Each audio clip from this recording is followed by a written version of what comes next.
আছে, আপনার ভাইটা বাড়ি ঘাটে আছে, তো আপনি ভাইয়ের বাড়ি বাড়িতে যাবেন না? যাবেন না? হানা বলেন, যাবেন না? যাবেন না? যাবেন।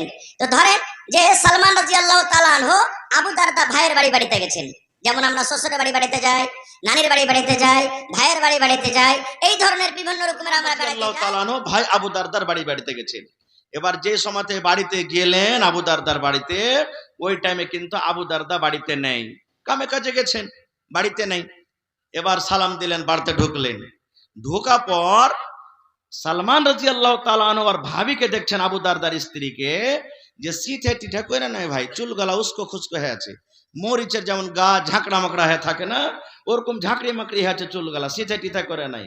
কতদিন থেকে যে মুখখানে তেল টাল দেয়নি তো সেটা আল্লাহ জানে। কাপড় খানটাও একবারে পুরাতন কাপড় পিন্ধা আছে, কোনো সাফ সুতরা রং চঙিয়া কাপড় নয়, মানে লাগে না যে এটা একটা স্বামী আছে, এই মহিলাটার স্বামী আছে, এরকম ভাবে মানে বাড়িতে। তখন সালমান রাদিয়াল্লাহু তাআলা আনহা আর ভাবিকে বলছেন, ভাবি একটা কথা আমি বুঝতে পারলাম না। বলছে, কি রে ভাই? বলছে যে দেখছি তোমার মাথার চুল গলা উস্কো খুস্কো হয়ে আছে, ঝাঁকড়া মাকড়া হয়ে আছে, কতদিন থেকে তুমি চিরুনি করনি, তেল দাওনি, আর তোমার গা হাতটাও দেখছি তুমি চাকচিকন হয়ে নাও, কাপড়টাও দেখছি পুরাতন কাপড় পিন্ধা আছো, খুব একটা ভালো যেরকম কাপড় পিন্ধে মহিলাকে থাকতে হয় ওরকম তুমি এরকম সেজে খুঁজে নাও, ব্যাপারটা কি? যখন কথাটা বললেন তখন সালমান রাদিয়াল্লাহু তাআলা আনহুর কথাটার উত্তর দিচ্ছেন কে? ভাবি, আবু দারদার স্ত্রী। কি বলছেন? রে আমার ভাই সালমান, তুমি বলছো ভাই রে তোমার মাথার চুলে কেন চিরুনি নাই, তেল কেন নাই? কার জন্য সাজবো রে ভাই? কে আমার সাজ দেখবে? কে আমার সীতা করা দেখবে? কাকে আমি সীতা দেখাবো? কে আমার নতুন কাপড় দেখবে রে ভাই? আমি নতুন কাপড় যদি পিন্ধি, আমার নতুন কাপড় পিন্ধাটা কে দেখবে? আমি কাকে নতুন কাপড় পিন্ধা দেখাবো? আমি যে মেকআপ করে থাকবো, আমার মেকআপ কে দেখবে? আমি যে সুন্দর হয়ে বাড়িতে সেজে গুজে থাকবো, আমার সৌন্দর্যটা কে দেখবে? আমার মাথাতে চিরুনি করে থাকবো, মাথাতে তেল লাগিয়ে থাকবো, আমার তেলটা কে দেখবে? চিরুনি করা চুল কে দেখবে? কে দেখবে? কার জন্য আমি সেজে থাকবো? যখন কথাটা বলা তখন সালমান বলছেন, ভাবি কেমন কথা তুমি বলছো? কাকে দেখাবে তুমি? আরে আমার ভাই আবু দারদাকে তুমি দেখাবে, তার সামনে সীতা করে থাকবে, সুন্দর করে পাউডার লাগিয়ে থাকবে, মানে ওই যুগে পাউডার ছিল না ভাই, বুঝার জন্য বলছি, তো বলবে মৌলানা তখন তো পাউডার ছিল না গো। কার জন্য তুমি সেজে গুজে থাকবে? কার জন্য তুমি তেল মেখে থাকবে? আমার ভাইয়ের জন্য থাকবে। এই যুগেকার মহিলার মতন তো নয়। ভাইয়ের যখন বিয়ে লাগবে তখন সন্ধ্যের বেলাতে রাতের বেলাতে পুরুষকে বলবে, হাজি হারকে হোদলার যে বিয়ে লেগেছে, তো বইরাত যাবো, এখানে যে ভালো কাপড় গালা নেই, 1000 টাকা দামের কাপড় কিনে দেবে স্ত্রীকে, আর নিজের পুরুষের সামনে পিনবে কতক্ষণ, যতক্ষণ বইরাত যায়নি। পিন্ধে গেল ওইখানে সব পর পুরুষকে দেখিয়ে এলো কাপড়, আর যেমনি বাড়িতে ঢুকবে 2 মিনিটও হবে না কাপড়কে পাল্টে পুরনো একবারে ওই যেগুলাতে কালি ঝালি লেগে আছে ওগুলো পিন্ধে থাকবে পুরুষের সামনে। ঠিক না বে ঠিক? হ্যাঁ, পুরুষের সামনে মেয়েটাম হয়ে থাকবে, ওকে দেখাবে না, ও পরের পুরুষকে দেখাবে, ও পরকে দেখাবে। তো বলছে আমার ভাইয়ের জন্য তুমি সেজে থাকবে। এবার তার ভাবি বলছেন, এরে ভাই সালমান, তোমার ভাই নেককার মানুষ, তোমার ভাই দিনদার মানুষ, আমার তো তার দরকার নাই। ভাইরে চাইলে শুনে লাও, এই জন্য আমি সীতা করি না, এই জন্য আমি চুলে তেল দিই না, এই জন্য আমি চুলে চিরুনি করি না, এই জন্য নতুন কাপড় পিন্দি না রে ভাই। তোমার ভাই আবু দারদা আছে, দিনের বেলাতে রোজা চালিয়ে যায়, দিনের বেলাতে রোজা করে, রোজা ছাড়ে না, রোজা বাদ দেয় না। 1 মাস তো রমজান মাসের রোজা রাখে, 1 মাস পর আরো যেগুলা পাক দিন রয়েছে, যে সমস্ত দিন আল্লাহ রোজা রাখার হুকুম করেছেন, ওই নফল রোজা চালিয়ে যায়, নফল রোজা করে। এবার ভাই তুমি জানো, যারা রোজা করে রোজার হালাতে নিজের বেবের সাথে মিলতে পাবে না, না পাবে? পাবে না, রোজার হালাতে বেবের সাথে মিলতে পাবে না। ভাই রে, তাহলে দিনের বেলাতে আমি নতুন কাপড় পিন্দে কাকে দেখাবো? ও তো আমার দিকে দেখবে না, ও তো আমার বিছানে দিনের বেলাতে আসবে না, ও তো আমার পাঞ্জরে বিছানে দিনের বেলাতে শুবে না। কাকে দেখাবো রে ভাই? এইবারে সালমান বলছেন ভাবিকে, তাহলে তুমি রাতের বেলাতে তুমি এগুলা দেখাবে? বলছেন না রে ভাই, না, রাতের বেলাতে হয় না। তোমার ভাই যে আবু দারদা আছে, এশারের নামাজের পর তাহাজ্জুদের নামাজ পড়তে শুরু করে দেয়। এত লম্বা লম্বা করে সূরা পড়ে, এত লম্বা লম্বা তাহাজ্জুদের নামাজ পড়ে ভাই রে। এই নামাজ পড়তে পড়তে পড়তে পড়তে পড়তে ফজরের আজান পর্যন্ত হয়ে যায়।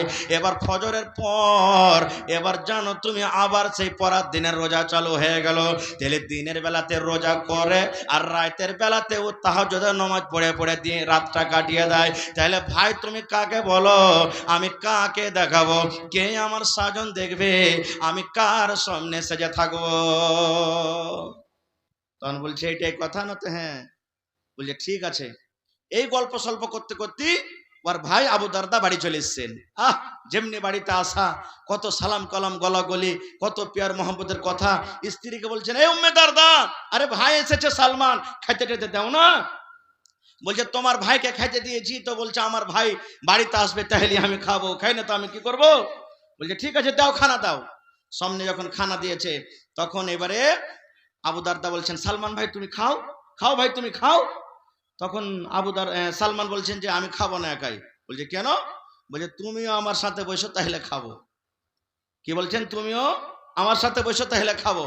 বলছে সালমান মাফ করো ভাই, আমি রোজা করে আছি, রোজা করে আছি ভাই, তুমি খাও, আমি খাবো না, সন্ধ্যাবেলাতে আমি ইফতারি করব। এবার সালমান বলছেন, এরে আল্লাহর বান্দা শুনে নাও, যদি তুমি আমার সাথে খানা না খাও, আমিও সালমান তোমার বাড়িতে খানা খাবো না। যখন তুমি সন্ধ্যাবেলাতে খাবে তোমার সাথে তখনই আমি খাবো। আমি না খেয়ে থাকবো, তোমার খানা আমি খাবো না, পানিও পান করবো না। তখন বলছে মাজবুর হয়ে গেল, কি করবে? রোজাটাকে তখন ভেঙে দিলে, নফল রোজা ভেঙে দিলে। এবারে দুই ভাই দুই বন্ধু মিলে খানা পিনা খেলেন। দিন গেল, এশারের নামাজ পড়লেন। এশারের নামাজ পড়ে সালমান বলছেন আমার জন্য এখানটা ঘরে আমার ভাই বিছান করে দিলে, ভাই সালমান তুমি এখানে ঘুমাও। তখন সালমান বলছেন তুমি কোনটায় যাবে? বলছে মসজিদে। কেন? আমি নফল নামাজ পড়বো। তখন ওর হাত খানটাকে ধরে দিন উঠেলে, আমি কোথায়? যে ঘরে আমার ভাবি আছে, চলো এখন যাও, আমিও পড়বো তাহাজ্জুদ নফল, আমিও পড়বো, এখানেও টাইম হয়নি, তুমি এখন যাও, তোমার স্ত্রী তোমার জন্য ইন্তজার করছে বিছানে, তুমি যাও। এবার সুবহানাল্লাহ, আবু দারদা বলছেন আমি আমার বিবির কাছে থাকলাম। এই করে করে করে করে যখন ঠিক 3 ভাগ রাত কেটে গেল, মোটামুটি 1টা 2টা রাত হয়ে গেল, তখন আমার ভাই সালমান আমাকে দরজাতে বলছেন, আবু দারদা ভাই এখন উঠো, তাহাজ্জুদের টাইম হয়ে গেছে। তখন আমি গোসল করলাম, ফরজ গোসল করার পর এবারে তখন ফজরের নামাজ পড়তে যাব। ইতিমধ্যে তখন আমাকে বুঝাইছেন সালমান, কি রে ভাই আবু দারদা শুনে নাও, এ ভাই আবু দারদা তুমি শুনে নাও, সমস্ত হককে বাদ দিয়ে তুমি এক আল্লাহর হক আদায় করবে রে ভাই। এরকম ইবাদতে আল্লাহ খুশি হবে না, এরকম ইবাদত আল্লাহর দরবারে তোমার কবুল হবে না। ও ভাই আবু দারদা শুনে নাও, তোমার উপরে তোমার চোখের হক রয়েছে। তুমি গোটা রাত তুমি রোজা রাখো, এবার গোটা রাত তুমি তাহাজ্জুদের নামাজ পড়ে পড়ে তেলাওয়াত করে যে রাতটা কাটিয়ে দাও। এই চোখকে আরাম দিতে হবে, এই চোখকে আল্লাহ রাব্বুল আলামিন দেখার জন্য আরামের জন্য করেছেন। এই ভাই আবু দারদা শুনে নাও, আল্লাহ রাব্বুল আলামিন তোমাকে যে একটা বডি দান করেছেন, এই বডিটার হক রয়েছে, তাকে আরাম দিতে হবে। তোমার বাড়িতে যে মেহমান আসবে, মেহমানের সাথে তোমাকে খেতে হবে, দুটা ভালো মন্দ গল্প করতে হবে।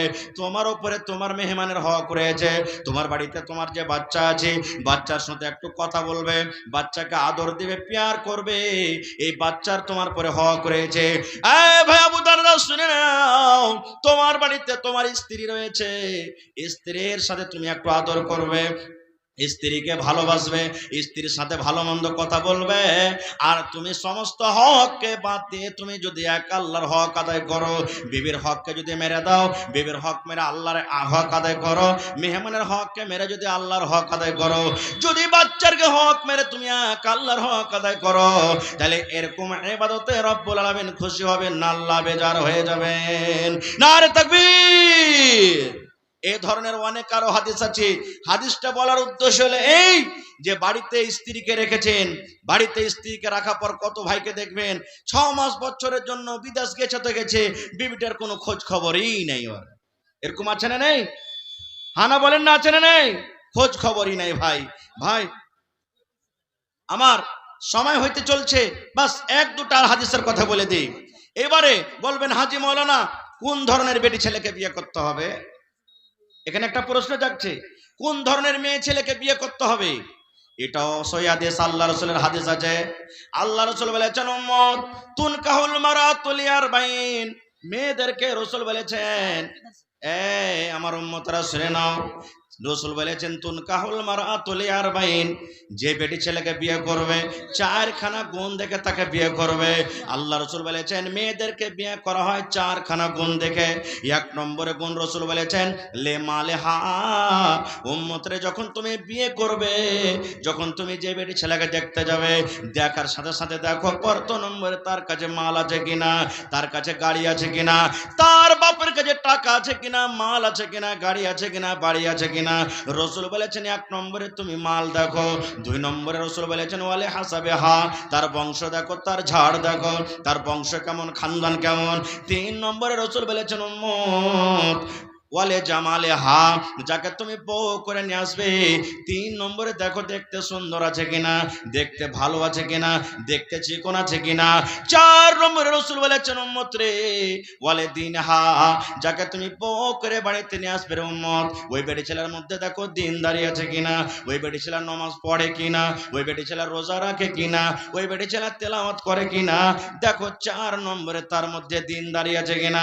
বন্ধুরে এবার বলবেন মৌলানা এই 4খানা গুণে বেটি ছেলে যদি চেরাক নিয়ে খোঁজা হয় 1000-এ একটা পাওয়া যাবে, 500-তে একটা পাওয়া যাবে, 2000-এ একটা পাওয়া যাবে, তাহলে এই সমাজে কি করব? আল্লাহ রাসূল বলেছেন উম্মত রে ফাজফার বিজাতিদ দ্বীন, দিনদারি মেয়ে ছেলেকে তুমি তারজিহ দাও। যদি তার বাবার মাল না থাকে চলবে, মেয়েটা গরিব ঘরের চলবে, তার বংশ যদি ছোট হয় তাও চলবে, দেখতে কালো হয় তাও চলবে, ঠোঁট মোটা হয় তাও চলবে, নাক মোটা হয় তাও চলবে। আল্লাহ রাসূল বলেছেন 4 নম্বরে উম্মত ফাজফার বিজাতিদ দ্বীন, তার মধ্যে দিনদারি আছে, নামাজ পড়ে, রোজা রাখে, মহিলা তেলাওয়াত করে, 5 ওয়াক্তের ভালোভাবে নামাজ পড়ে, তার মধ্যে দিনদারি আছে, দিন বুঝে, শরীয়ত বুঝে। আল্লাহ রাসূল বলেছেন ওই দিনদারি মেয়ে ছেলেকে তুমি পছন্দ করো, ওই দিনদারি মেয়ে ছেলেকে তুমি তারজিহ দাও, ওই দিনদারি মেয়ে ছেলেকে তুমি বাড়িতে বউ করে নিয়ে এসো। নারে তাকবীর। এবার বলবেন মাওলানা দিনদারি যদি বউ বাড়িতে নিয়ে আসি তাহলে আমার কি লাভ আছে? আল্লাহ রাসূল সাল্লাল্লাহু আলাইহি ওয়াসাল্লামের একটা হাদিস শুনের বন্ধু, আল্লাহ রাসূল বলেছেন উম্মত আদ-দুনিয়া কুল্লুহা মাতা ওয়া খায়রু মাতা'id দুনিয়া আল মারআতুস সালিহা।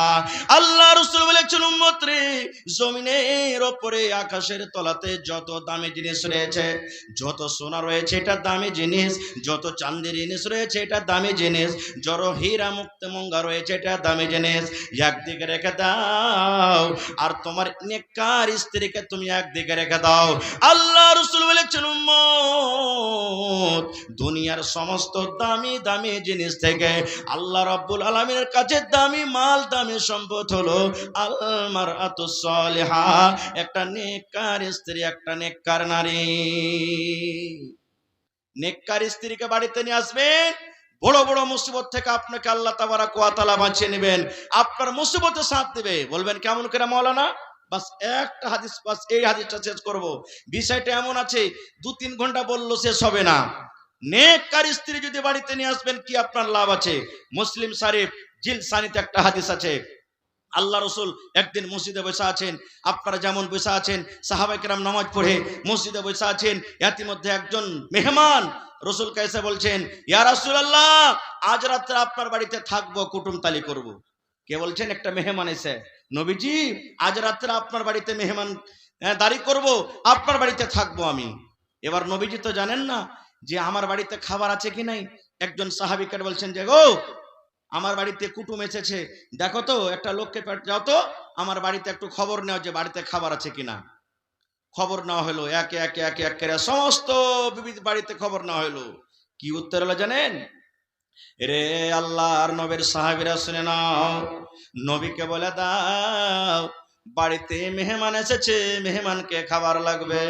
রে আল্লাহর নবীর সাহাবী শুনে নাও, আল্লাহ রসুলকে এটা মেসেজ দিয়ে দাও, আল্লাহ রসুলকে এটা খবর দিয়ে দাও, আজ রাত্রে নবীর বাড়িতে শুধু পানি রয়েছে, পানি ছাড়া নবীর বাড়িতে অন্য কোনো খাবার নাই, শুধু পানি। ও হায়রে দয়ার নবী আল্লাহুস সামাদ। মায়েশা রাদিয়াল্লাহু তাআলা আনহা, একটা বুখারী সাহেবের হাদিস আছে, নিজের বহিন বেটাকে বলছেন, বেটা রে দুই মাস নবীর বাড়িতে আমরা কাটিয়ে দিয়েছি রে বেটা, বাড়িতে পেট ভরে কোনোদিন খেতে পাইনি, বাড়িতে দুই মাস পর্যন্ত আখা চুলা জ্বলেনি যে কিছু রান্না বান্না করব, ঘাঁটি বানাবো, রুটি বানাবো, মাংস রান্না করব, এগুলা পাইনি আমরা। তখন মায়েশা বলছেন, আমার বোনের বেটা আমাকে বলছেন, হাগে খালা দুই মাস যদি চুলা না জ্বলেছে তো তোরা কি খেতে গেছিলি? প্রশ্ন করবে না করবে না? মায়েশা বলেন, বেটা রে আল আসওয়াদান, দুটা কালো কালো জিনিসকে আমরা দিন কাটালছি রে বেটা।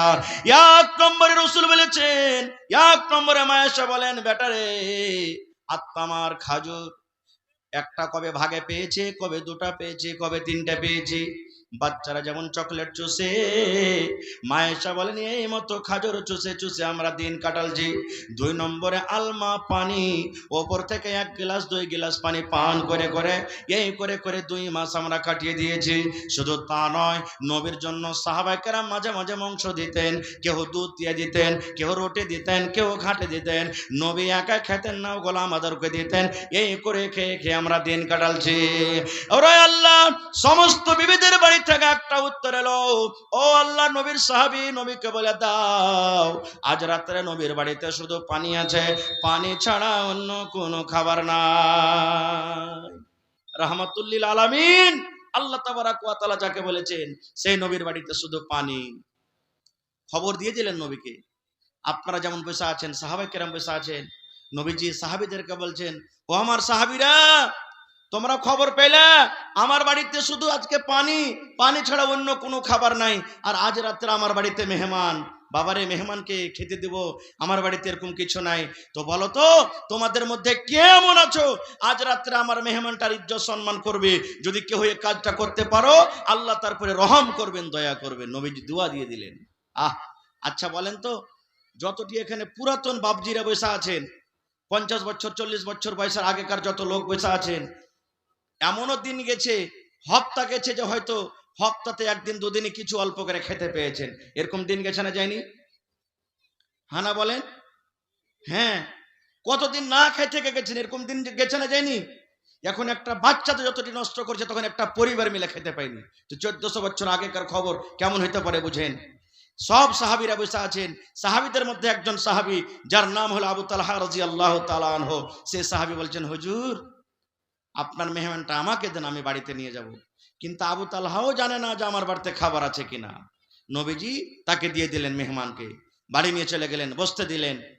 বাড়িতে ঢুকলেন আবু তালহা, তার স্ত্রীর নাম হলো রোমাইসা, একটা হাদিসে আছে গোমাইসা, কিন্তু আসল নাম হলো বিবি রোমাইসা। বিবিকে বলছেন, বিবি রে আমি তোমার স্বামী আবু তালহা। বলে, বিবি রে আল্লাহ নবীর বাড়িতে মেহমান, কিন্তু নবীর বাড়িতে আজকে শুধু পানি আছে রে বিবি, কোনো খাবার নাই।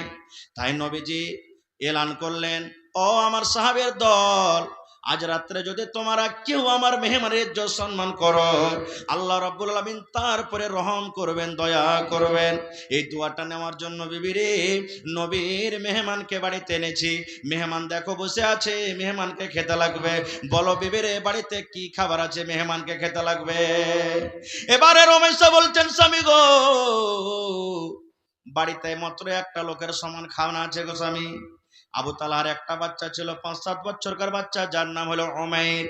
দেখবেন মায়েরা খালারা যদি বাড়িতে একটা ভাগে বিস্কিট পায়, একটা যদি চকলেট পায়, যদি ওর একটা বাচ্চা থাকে, ওই মা চকলেট খাবে না, বিস্কুট খাবে না, তার বাচ্চা যদি ঘুমিয়ে থাকে ওই বাচ্চাটার জন্য লুকিয়ে রাখবে। ওই ছেলেটা যখন মা মা বলে ডাকবে, মা কিছু দাও, ছেলেটাকে দিবে বলে লুকিয়ে রাখবে। এই মতো রমেশা বলছেন, স্বামী গো, আমার বাচ্চাটা যে ঘুমিয়ে আছে সেই বাচ্চাটাকে খেতে লাগবে, ঘুম থেকে উঠে মা মা বলে ডাকবে, মা খেতে দাও, এরকম ভাবে তাকে কিছু খেতে লাগবে। এই খেতে দেওয়ার জন্য অল্প কিছু খানা কিংবা খাজুর আছে, একটা লোক যদি খায় পেট ভরবে, আর সাথে সাথে যদি আপনিও তার বসে যান কিন্তু পেট ভরবে না। একটা লোকের খানা দুজন খেলে পেট ভরবে, মেহমানে ভরবে? ভরবে না। কো আবু তালহা রাদিয়াল্লাহু তাআলা আনহু বলছেন, আল্লাহ কি করব? আর ওই টাইমে মদিনাতে একটা নিয়ম ছিল, মেহমানের সাথে বাড়ির লোক যতক্ষণ খেতে না বসবে ততক্ষণ মেহমান কিন্তু খানা খাবে না। ভাবা চিন্তা করতে লাগলেন, রাত হয়ে গেল, আল্লাহ কি করব? এই করতে করতে আল্লাহ তাবারাক ওয়া তাআলা তাকে বুদ্ধি দিয়েছেন। বিবিকে ডাকতে বলছেন, বিবি রে, একটা তোমাকে বাহানা করতে হবে রে বিবি, একটা তোমাকে ছলনা করতে হবে। এবার বলছেন, স্বামী গো কি করতে হবে বলেন, আমি তৈয়ার আছি। হায়রে নেককার স্ত্রী দেখেন, নেককার বিবির গুণ দেখেন, নেককার স্ত্রীর সিফাত দেখেন। এবার বলছেন, বিবি রে, আমরা যখন দুইজন খেতে বসবো তার আগে তুমি দাস্তারখানটা লাগাইয়া দাও, আর তুমি পানি টানি দিয়ে দাও, আর বাড়িতে অল্প যে খাজর কিংবা খানা আছে তুমি খানাটা লাগিয়ে দাও, আর বাড়িতে যে চারাক আছে বিবি রে, ওই চারাকের ফিতে পুলি থেকে তুমি ছোট্ট করে দাও, চারাক যেন টিম টিম টিম টিম করে জ্বলে, চারাকে যেন আলো না হয়। আমি তখন ডাক দে বলবো, বিবি রে, এই চারাকে তেল নাই নাকি? দেখো চারাকে আলো হয় না, টিম টিম টিম টিম করে চারাক জ্বলে। তখন তেল ঢালার বাহানাতে তুমি চারাকটা ভিতরে নিয়ে চলে যাবে, তেল ঢালার বাহানাতে ঘরে চারাক নিয়ে বসে থাকবে, আর অন্ধকারে বসে বসে আমরা দুইজন খাবো। আমি শুধু থালাতে হাত দিব আর মুখে দিব, আমি থালাতে হাত দিব আর মুখে দিব, আমি কিন্তু খানা খাবো না। মেহমান যাতে মনে করে আবু তালহাও আমার সাথে খানা খায়, বুঝতে না পারে মেহমান যে আবু তালহা খানা খায় কিরকম ভাবে শুধু থালাতে হাত দেয় আর মুখে দেয়। তাই করা হলো, খানা রেডি করে দেওয়া হলো, চারাকের পলি থেকে ছোট্ট করা হলো। দুইজন বসে গেলেন। আবু তালহা বিবিকে বলছেন, বিবি এই দেখো তো চারাকে তেল নেই নাকি, তেলটা তুমি ঢেলে নিয়ে এসো। তেল ঢালার বাহানাতে চলে গেলেন। আবু তালহা রাদিয়াল্লাহু তাআলা আনহু বলেন, সেই রাত্রে ওরে আল্লাহ, আল্লাহর কসম করে বলি, আমার বাড়িতে যা খাবার ছিল আমি সমস্ত খানা মেহমানকে আমি খাইয়ে দিয়েছি। আমি শুধু থালাতে হাত দিয়েছি আর মুখে দিয়েছি, থালাতে হাত দিয়েছি আর মুখে দিয়েছি, সমস্ত খানা আমি মেহমানকে খাইয়ে দিয়েছি। শেষ কথা, ফজরের আজান হলো, নমাজ পড়তে চলে গেলেন। নমাজ টমাজ পড়ার পর নবীজি মুক্তাদির দিকে ঘুরলেন, দেখছেন আবু তালহা পাঞ্জরে সামনে বসে আছেন। আবু তালহার দিকে দেখে নবীজি একটু মুচকি মুচকি হাসতে লাগলেন। আবু তালহা বলছেন, হুজুর মেহমানের কি মান সম্মান করতে পারেনি বলে আপনি হাসছেন? দয়ার রাসূল বলেন, আবু তালহা রে, ওরে আল্লাহ, তুমি আজ রাতে তুমি তোমার স্ত্রী মেহমানের সাথে যা করেছো রে বাবা, তোমাদের আমলটা আল্লাহ রাব্বুল আলামিন জিবরিল মারিফাত আমাকে জানিয়ে দিয়েছেন। তোমাদের মিয়া বিবির আমল দেখে আল্লাহ রাব্বুল আলামিন এত খুশি হয়েছেন, এত খুশি হয়েছেন। আল্লাহ রাব্বুল আলামিন তোমাদের ব্যাপারে কোরআন মাজিদে একটা আয়াত নাজিল করে দিয়েছেন, যে কোরআনের আয়াত কিয়ামত পর্যন্ত মানুষ তেলাওয়াত করবেন। ওয়া ইউসিরুনা আলা আনফুসিহিম ওয়ালাউ কানা বিহিম খাসাসা। নারে তাকবীর। ভাই আমার, বলার মেলায় কথা আছে, আমার পর আরো ৩-৪ জন বক্তা আছেন, তারাকে শুনতে হবে। আশা ছিল যে কিছু বলবো, কিন্তু ভাই এই মাদ্রাসার জালসা, যে মাদ্রাসার জালসার পিন্ডালের তলাতে আপনারা বসে আছেন, আজকে যদি মাদ্রাসাটা যদি কায়েম না থাকতো, এই জালসাটা হয়তো, জালসাটা না হলে আপনারা বাড়ি ছেড়ে এখানে আসতেন, এতটি লোক আমরা এই জায়গাতে বসে থাকতাম, কেউ থাকতাম না। ভাই ভাইরে, এই মাদ্রাসা হলো আমাদের জান, এই মাদ্রাসা হলো আমাদের মান, এই মাদ্রাসা হলো আমাদের সম্মান। আজকে এটা মনে করিয়েন না ছোট্টখাটো মাদ্রাসা বলে হ্যাকারত করিয়েন না। আমার শ্রদ্ধেয় মাওলানারা বসে আছেন, জানছেন, আমার নানা জান দেখে এসেছেন। সুবহানাল্লাহ, নবীজি যখন হিজরত করে মদিনায় এলেন, সর্বপ্রথম মসজিদ নববী বানালেন, মাদ্রাসা ওই মসজিদের বারান্দাতে প্রথমে কায়েম করলেন। আপনাদের মতন সাহাবায়ে কেরাম, বড় বড় সাহাবীরা ইলম হাসিল করেছেন। আবু হুরায়রা রাদিয়াল্লাহু তাআলা আনহু, উমর ফারুক রাদিয়াল্লাহু তাআলা আনহু, আবু বকর রাদিয়াল্লাহু তাআলা আনহু, বড় বড় সাহাবায়ে কেরাম ইলম শিখেছেন। কি ইলম শিখেছেন? আজকে যতটি লোক এখানে বসে আছি, যদি বলে দিয়ে ভাই বৈরাত তো গেছেন মেলায়, আশা করছি যতটি লোক আছেন এখানে জীবনে একবারও কম করে বৈরাত গেছেন নাকি? গেছেন না যাননি? হানা করেন, লজ্জার কোনো কথা নেই, গেছেন। এবার যদি বলে দি মৌলভী সাহেব যখন বিহা পড়িয়ে দিলে আর বিহা পড়া পর তখন এই যে দুয়া দেয় একটা দুলহা দুলহানকে, ছেলে মেয়েকে একটা দুয়া দেয়, দুয়াটা কি রে ভাই একটু বলেন তো? হ্যাঁ, এটা জানি নাকি কোন ফের দুয়া আছে? বিহা পড়া হয়ে গেল, এলান হয়ে গেল, অলিমা লিয়া যাও যে, এই অলিমাটা কেমন এই জায়গাতে আল্লাহ বাচ্চারাকে ইনশাল্লাহ কোনোদিন বলবো, ওদিকে আমি যাব না, দুয়াটা আমরা জানি না। ভাই আমার, দুয়া শিখালেন। আল্লাহ রাসূল বলেছেন, উম্মত যখন নতুন ছেলে এবং মেয়ের বিয়ে হবে, তুমি বরযাত্রী যাও কিংবা না যাও, বিয়েতে তুমি শরীক থাকো কিংবা না থাকো, তুমি শুনেছ তোমার বন্ধু কিংবা গ্রামের কিংবা অমুক গ্রামের কোন ছেলে এবং মেয়ের বিয়ে হয়েছে, তুমি শুনেছ, রাসূল বলেছেন তাকে দুয়া দাও, বারাকাল্লাহু লাক ওয়া বারাকা আলাইক ওয়া জামা বাইনাকুমা ফি খাইর। কোনদিন শিখেছেন কোন মাওলানার কাছে? না, শিখার দরকারই নাই, শিখার দরকারই নাই। আর বিয়ে যে আমরা করব, দিনদারি মেয়ে ছেলেকে থোড়ে করব। দেখছি প্রথমটা যে রাসূল বলেছেন দেখো তার বাপের কাছে মাল আছে কিনা, ওই মালটাই আমরা দেখছি প্রথমে, যে 3 লাখ টাকা খাই দিতে পারবে। এবার ওই মা খালাকে বাড়িতে নিয়ে আসবেন, তখন ছেলে পিলাকেও নিন দিবে, নিন দিবে। নবীর হাদিস শোনাবে না, রসুলের হাদিস শোনাবে না, কোরআন আয়াত শোনাবে না, দিনের কথা শোনাবে না, মা খালারা ছেলে মেয়েরাকে নিন দিবে। আনে মানে কালবাদরের ছা, কালাইতে পোকা বেছে বেছে খা, দিলশাদ আলমকে নিন দিয়ে যা। এই দেখেন, এগুলা শিখাইবে আপনাকে। আরো কি শেখাবে জানে? এখন তো কমে গেছে আল্লাহর রহমতে। যখন ছেলে পিলা উঠতে পেশাব করতে উঠবে রাতের বেলাতে, দেখবেন আগেকার মায়েরা এরকম করতো, বিছানে ছেলেটার নাম উঠে আইগনাতে ওকে বলছে, এই মুত মুত, গোলামের বেটা গোলাম মুত। ছেলেটা যদি না মানে মরবে, এখানে একটা হুতনার বাড়ি আর বেড়া করে মুত, আর দুয়া পড়াবে কি, 1 বাত্তা 2 বাত্তা 3 বাত্তা ঘর সত্তা বাহির মুত্তা, পড়ে না? 1 বাত্তা 2 বাত্তা 3 বাত্তা ঘর সত্তা বাহির মুত্তা। এরকম যদি মেয়ে লোককে বাড়িতে নিয়ে আসেন, জীবনে শান্তি হবে? হবে না ভাই। এই জন্য ভাইয়েরাকে বলবো, এতদিন যা করলেন করলেন, বেটারাকে যেমন পড়াবেন বেটিরাকেও পড়ান। মেলায় মানুষ এটা বলে, বেটিরাকে পড়িয়ে কি লাভ আছে রে, ই তো বিহা শাদী হয়ে পরের বাড়িতে ঘুঁটা কুড়াইবে, ছাই তুলবে, থালি মানবে, লোকের বাড়িতে কাজ করে বেড়াবে, এরাকে পড়িয়ে কি করব? না রে ভাই না, সুবহানাল্লাহ। একটা বেটি ছেলেকে পড়ার মানে হলো একটা পিঢ়িকে আপনি পড়িয়ে দিলেন। একটা বেটা ছেলেকে পড়ানো মানে হলো একটা লোককে আপনি পড়াইলেন।